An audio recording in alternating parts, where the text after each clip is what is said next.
نبی کریم صلی اللہ تعالی علیہ وسلم نے فرمایا ہجرت کرنی ہے تیار رہنا۔ جناب عائشہ صدیقہ کہتی ہیں جس دن کا میرے نبی نے کہہ دیا میں نے اپنے والد کو سوتے نہیں دیکھا۔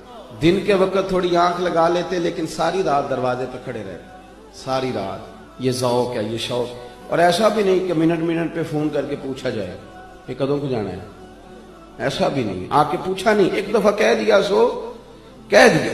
ابو بکر جانا ہے تیار رہنا، دوبارہ پوچھا نہیں کب جانا ہے۔ ابو بکر رات کو نکلنا ہے، ساری رات دروازے پہ کھڑے رہنا۔ ساری آپ لطف لیں اپنی زندگی کا، پیار کرنا اور کچا پکا کرنا، محبت کرنا اور کچی پکی کرنا۔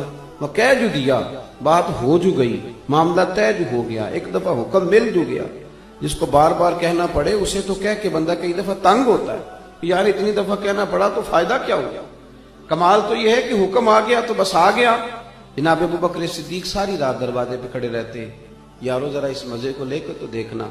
اس دن ہجرت کرنی تھی، اللہ کے رسول صلی اللہ علیہ وسلم تشریف لے گئے، حضور نے دستک دینے کے لیے دروازے پہ ہاتھ رکھا تو دروازہ کھلا ہوا تھا۔ اتنی بھی میرے محبوب کو تکلیف نہ ہو کہ میں دروازہ کھولوں، دروازہ کھلا تھا اور دروازے کے پیچھے کھڑے تھے۔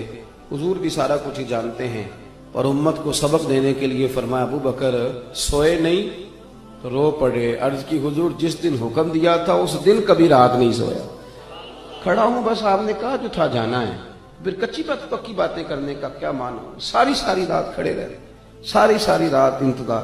اور پھر دیکھو لوگ کہتے ہیں کہ ساتھ رہنے سے نا محبت کم ہو جاتی ہے، زیادہ آنے جانے سے پیار واقعی ہو جاتا ہے، اس میں شک نہیں۔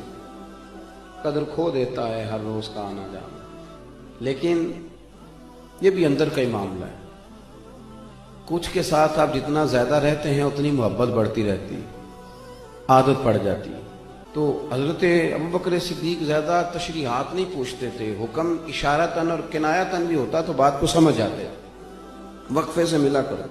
ان کے کان میں بھی بات گئی، 3 نمازوں میں آئے نہیں، آئے تو پیچھے پڑھ کے چلے گئے۔ ظہر عصر مغرب ہو گئی، حضور نے ظہر کے بعد بھی پوچھا انس ابو بکر نہیں آئے؟ ظہر کے بعد بھی پوچھا ابو بکر جلدی چلے گئے؟ مغرب ذرا غور تو کرنا، ذرا اس کا ذائقہ تو لینا۔ تیسری دفعہ پھر پوچھا ابو بکر صدیق، 3 نمازیں گزر گئی ملاقات نہیں ہوئی۔ کریم محبوب صلی اللہ علیہ وسلم نے تیسری دفعہ پوچھا تو حضرت انس کہتے ہیں میں پہنچ گیا، میں نے جا کے ابو بکر صدیق سے کہا کہاں گھوم رہے ہیں آپ، 3 دفعہ حضور پوچھ چکے۔ جناب صدیق ایک بار دوڑے آئے، حضور حکم ہو، کہاں تھے؟ حضور لفظ ادا کر رہے تھے تو آنکھوں میں آنسو بھی چمک رہے۔ کہاں تھے صبح سے، کہاں تھے؟